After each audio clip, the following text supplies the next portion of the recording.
Welcome to Daily Wisdom, Walking the Path with the Buddha, a podcast shared by David Roylance. This podcast is dedicated to guiding you to completely eliminate the discontent mind and the suffering it causes by attaining enlightenment. Learn and practice the teachings of Gotama Buddha that will guide you to fully attain a peaceful, calm, serene, and content mind with joy. To support this podcast, visit patreon.com/support Buddha or visit buddhadailywisdom.com, where you will discover a full range of courses, retreats, and online learning resources to assist you on the path to enlightenment. Now, here's our teacher to share more.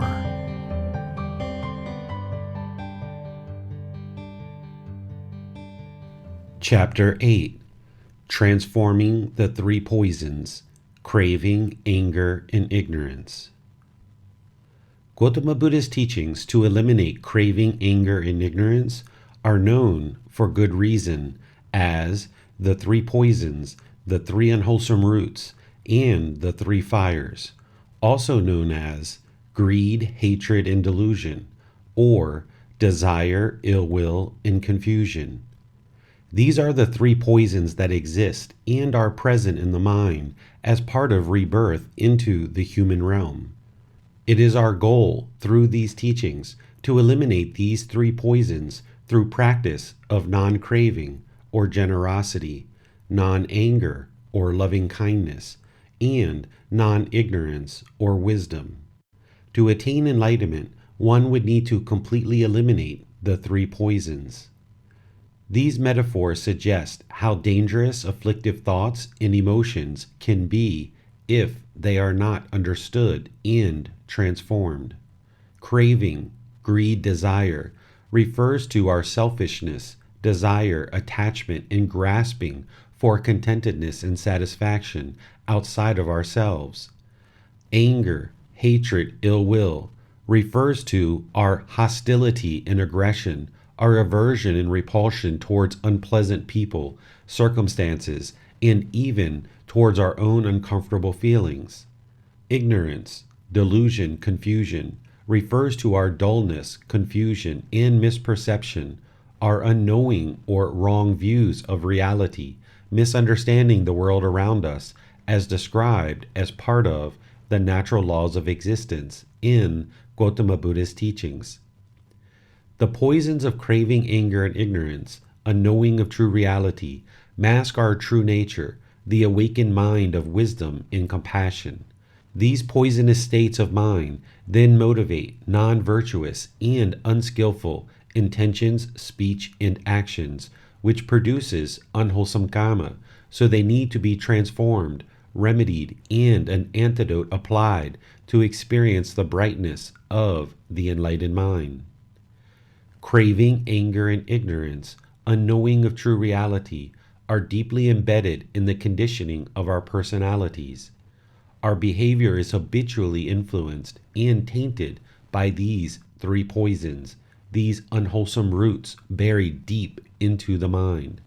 Burning within us as craving, greed, desire, anger, hatred, ill will, and ignorance, delusion, confusion. These poisons lay to waste hearts, lives, hopes, and civilizations, driving us blind and thirsty through the seemingly endless round of birth and death, the cycle of rebirth. Gotama Buddha describes these defilements as bonds, hindrances, and knots, the actual root cause of unwholesome karma, and the entire spectrum of human discontentedness. It is the three poisons, the three unwholesome roots, or the three fires that keeps the mind in the unenlightened state.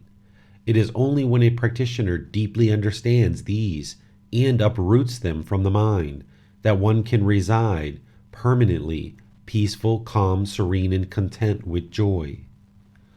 Although this teaching may appear negative or unpleasant, indeed, a wise understanding of the three poisons of craving, anger, and ignorance, a knowing of true reality, is ultimately positive and empowering.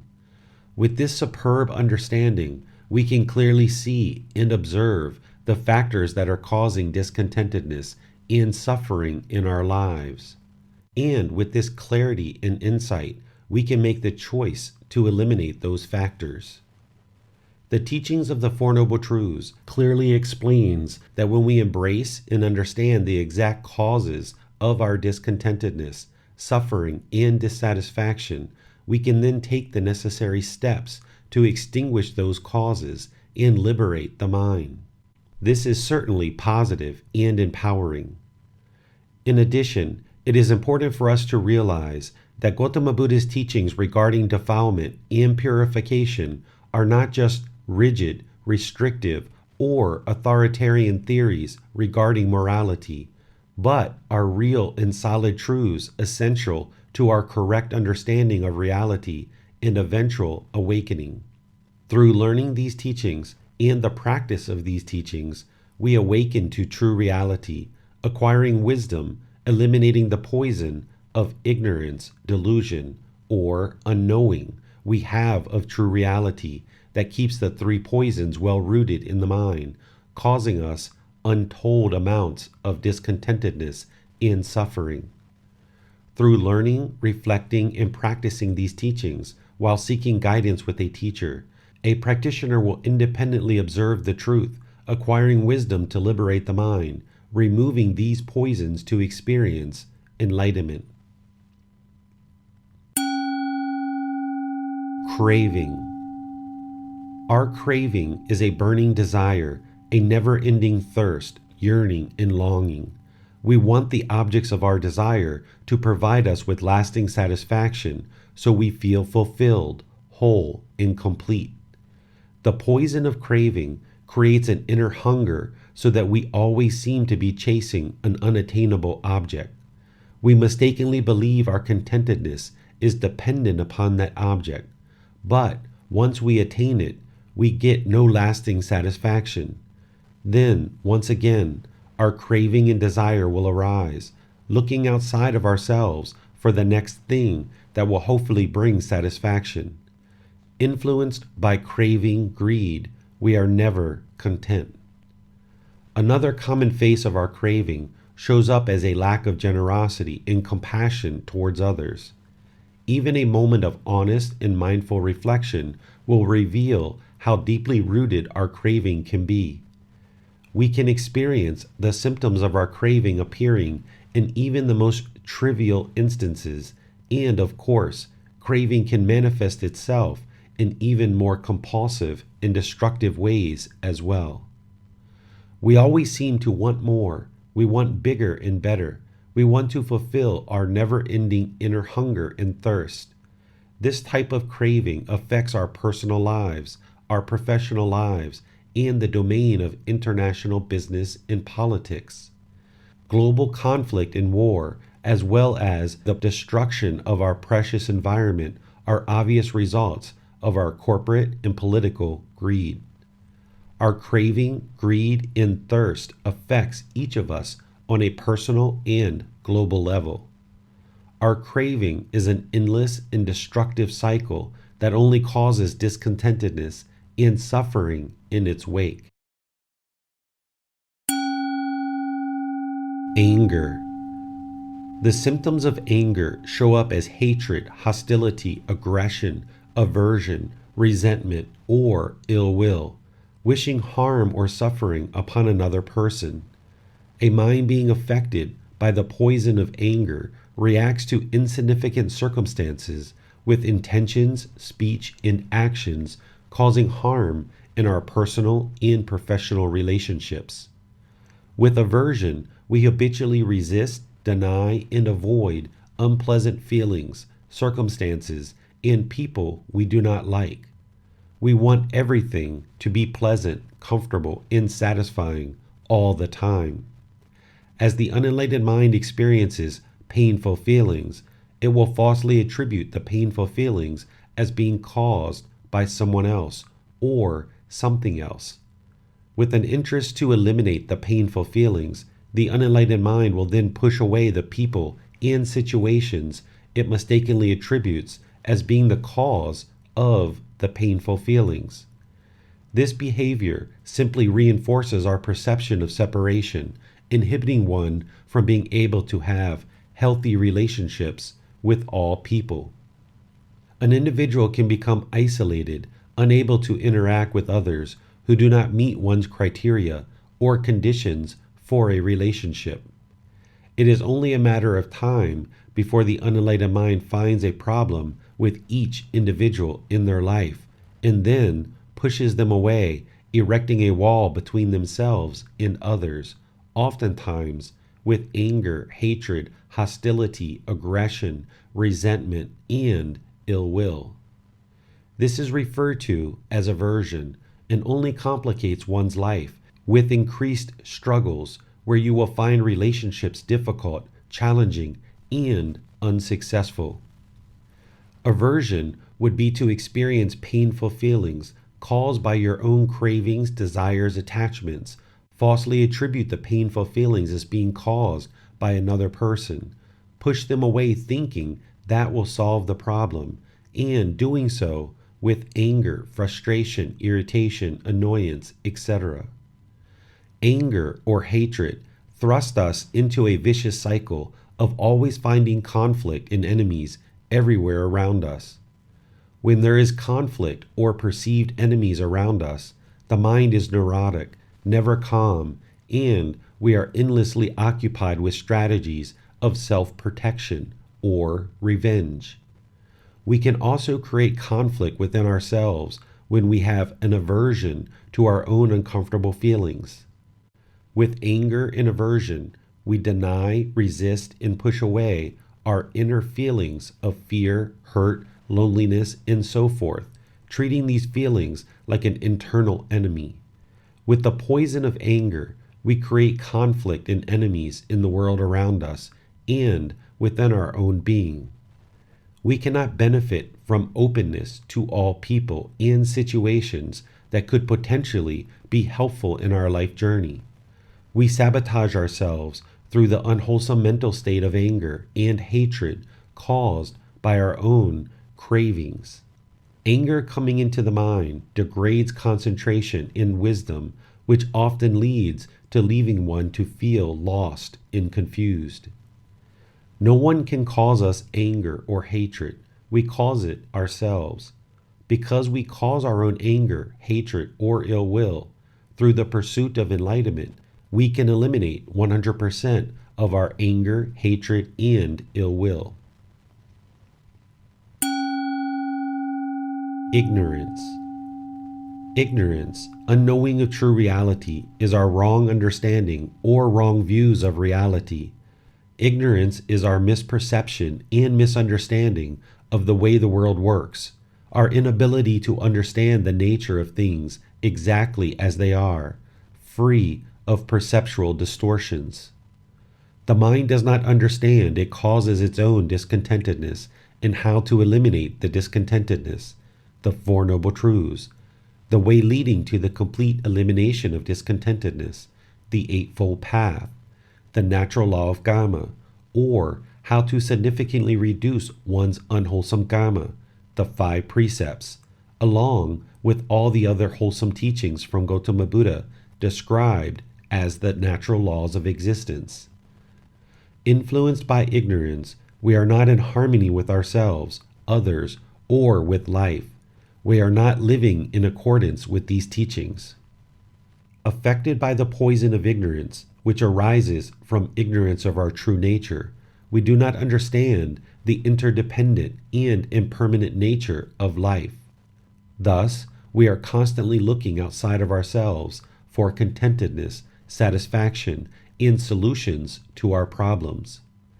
The word ignorance, delusion, was not used in a derogatory way by Gotama Buddha, as this word is used today. Instead, Gotama Buddha was describing that the mind is unknowing of true reality and is not understanding the natural laws of existence. This outward searching of craving creates even more frustration, anger, and confusion. Because of our ignorance, we also do not understand the virtuous, life-affirming actions that can create contentedness, nor do we understand the non-virtuous, negative, and unwholesome actions that create discontentedness. Wholesome actions are described as any action that do not conflict with the Eightfold Path or the 5 precepts. Again, our ignorance, unknowing of true reality, binds us to a vicious cycle where there does not appear to be any way out. Transforming the 3 poisons. For countless eons, we have been influenced and motivated by our craving, anger, and ignorance, unknowing of true reality, being reborn as various beings throughout the realms of existence. Therefore, this work of purification and transformation of the mind cannot be rushed despite our impatient demand for quick results.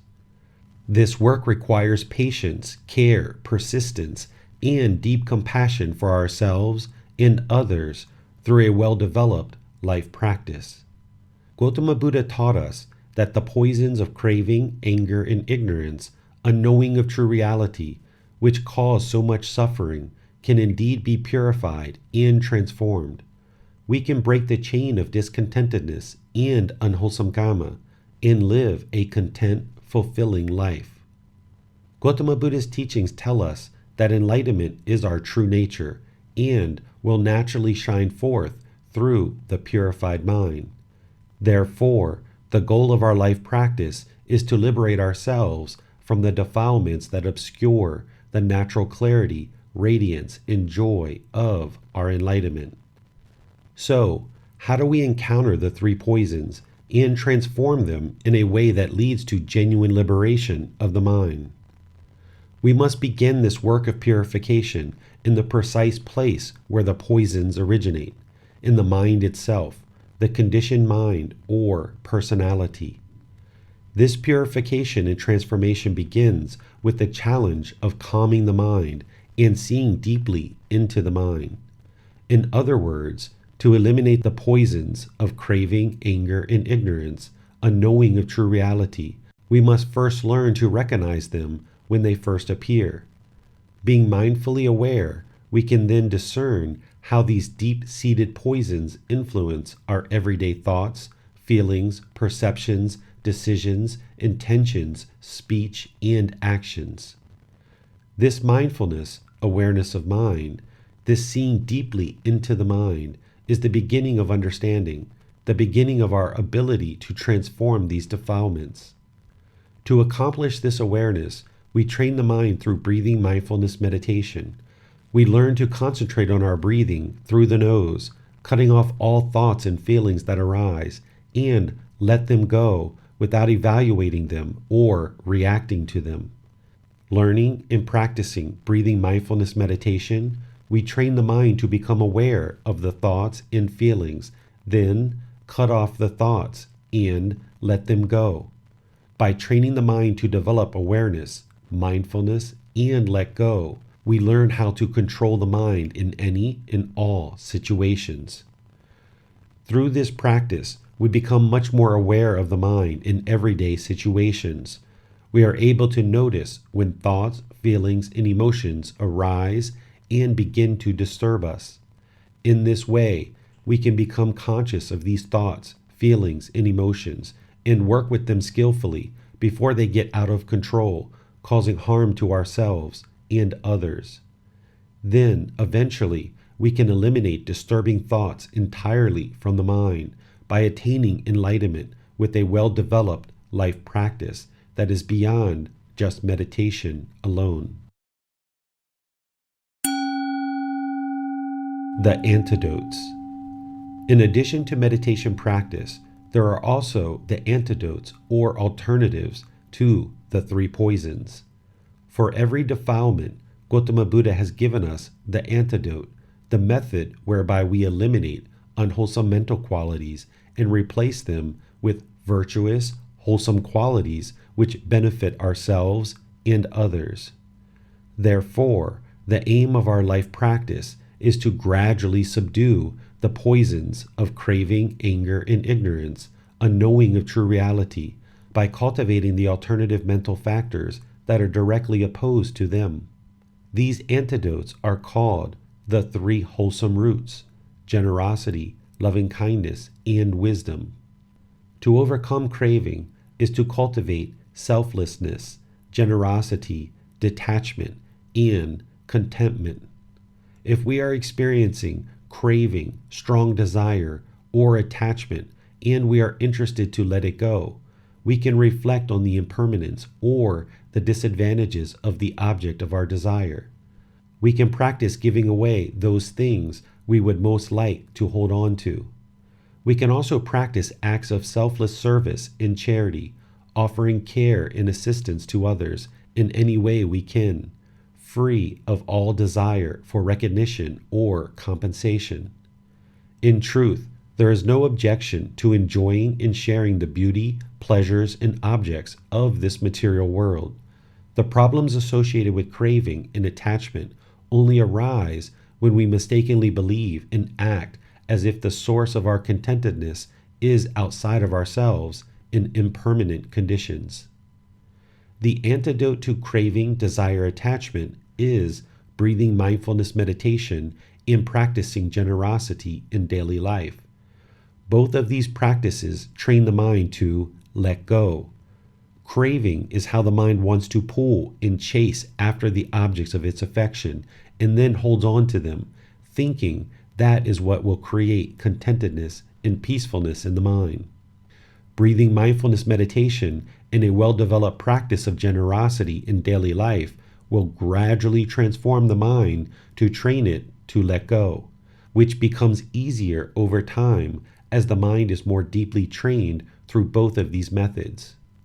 The mind needs to accumulate the benefits of this training over a consistent period of time through determination, dedication, and diligence of a well-developed life practice. These techniques and practices will be shared later in this book and book series to help you cultivate a well-developed practice of these teachings. To overcome anger, we learn to cultivate loving kindness, compassion, patience, and forgiveness, letting go of any resentment or hostility that is accumulated in the mind. When we react to unpleasant feelings, circumstances, or people with anger, hatred, ill will, or aversion, we can use these superb antidotes to counteract this poison.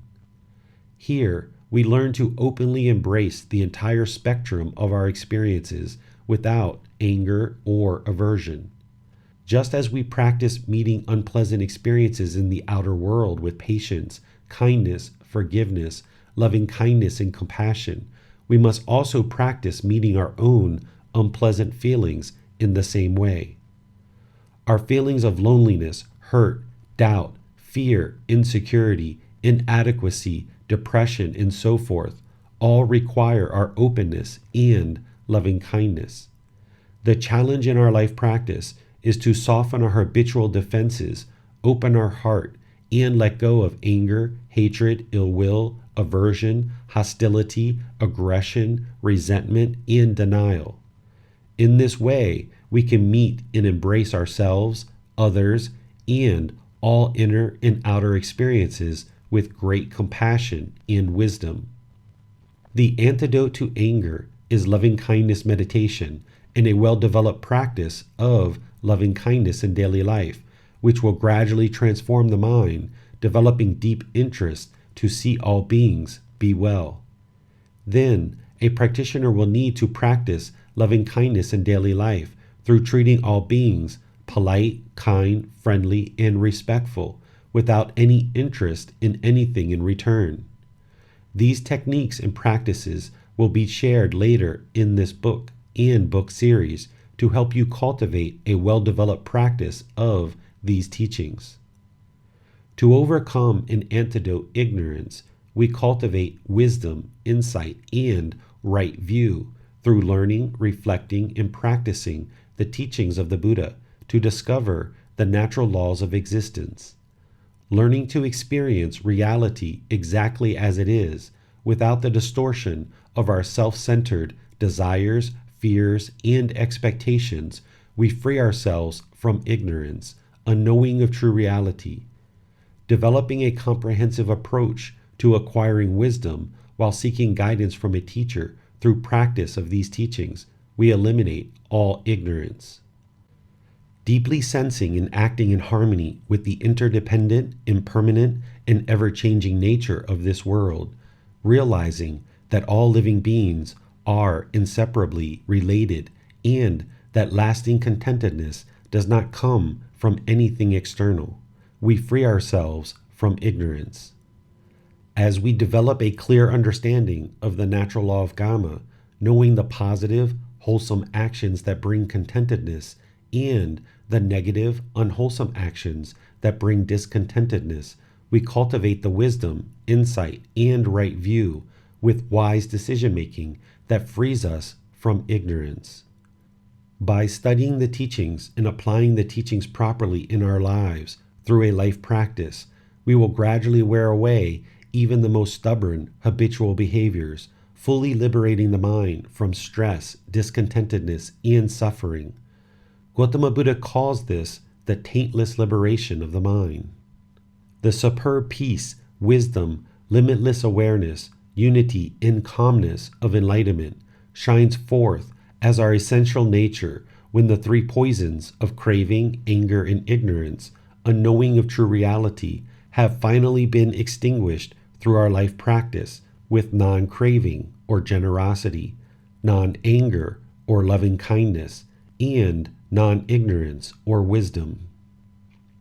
Simile of a man were wounded by an arrow thickly smeared with poison.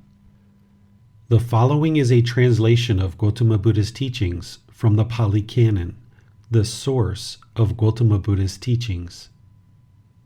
Suppose, Maralankaputta, a man were wounded by an arrow thickly smeared with poison, and his friends and companions, his kinsmen and relatives, brought a surgeon to treat him.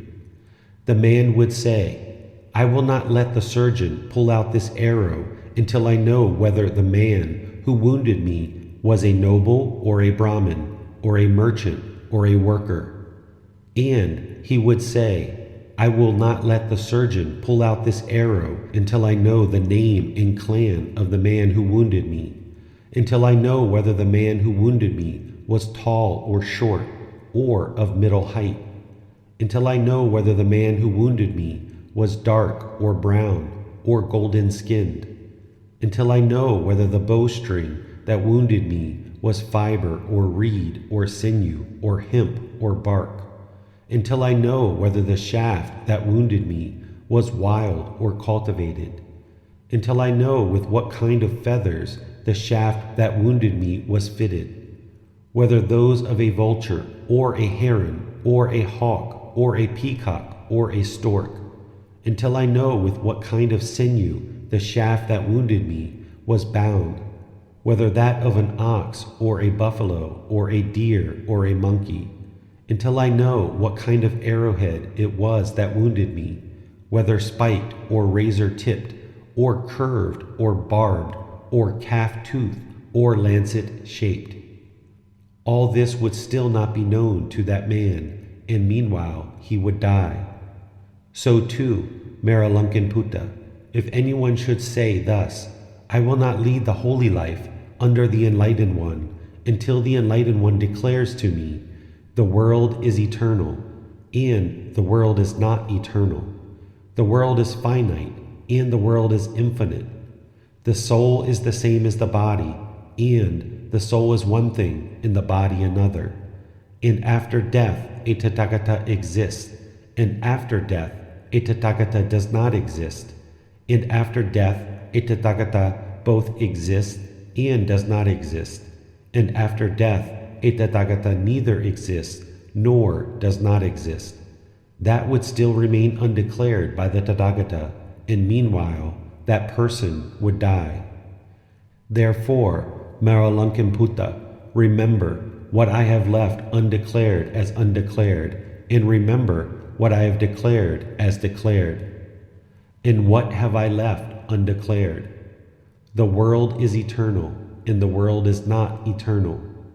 The world is finite, and the world is infinite. The soul is the same as the body, and the soul is one thing and the body another.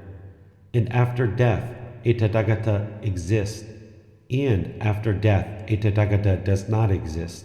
And after death, a Tathagata both exists and does not exist. And after death, a Tathagata neither exists nor does not exist. I have left undeclared. And what have I declared? This is discontentedness. This is the cause of discontentedness. This is the elimination of discontentedness. This is the way leading to the elimination of discontentedness. I have declared. Why have I declared that? Because it is beneficial. It belongs to the fundamentals of the holy life. It leads to liberation, to freedom from strong feelings, to elimination, to peace, to direct knowledge, experience, to enlightenment, to nibbana. That is why I have declared it. Gotama Buddha. Reference MN 63. Author's thoughts. This simile uses the poisonous arrow to represent the three poisons that we are all affected by: craving, greed, desire, anger, hatred, ill will, and ignorance, delusion, confusion. The teachings of the Buddha are represented by the surgeon. His teachings are the medicine to remove the three poisons. But if we expect to know all the answers that lead to the removal of the three poisons prior to practicing these teachings, which would remove these poisons, then surely we will die before the poisons are removed. There is no way for you to know all the answers prior to learning and practicing these teachings, as you need to create a life practice to clearly see many of the answers to acquire wisdom. Each day you build more and more wisdom in your life practice to gradually attain enlightenment. If you expect to know all the answers prior to practicing these teachings, surely you will die before the poisons are removed, and thus have continued discontentedness and be reborn to once again experience life in a new realm, most likely not the human realm. Gotama Buddha left certain questions undeclared because they do not lead to liberation of the mind. But the teachings he did declare do lead to complete liberation of the mind, namely starting with the Four Noble Truths, as mentioned in this simile. The end of each chapter will have learning resources for further exploration. You will be able to explore the audiobook, videos, podcasts, and quizzes to deepen your understanding of the content you read in each chapter. Please see the ebook for more details on these resources. As you have questions or need clarification on these teachings, you are welcome to post those into the Facebook group, Daily Wisdom, Walking the Path with the Buddha, or contact the author privately for in-depth learning. Daily Wisdom, Walking the Path with the Buddha. Facebook.com/groups/Daily Wisdom 999. Thank you for listening to this podcast. To provide support for this podcast, visit patreon.com/support Buddha. To access more teachings, visit buddhadailywisdom.com. There, you will discover a full range of courses, retreats, and online resources to assist you on the path to enlightenment. Remember to establish a daily, consistent meditation practice, along with learning and practicing these teachings. A well-developed meditation practice is the foundation in which to train the mind to attain enlightenment.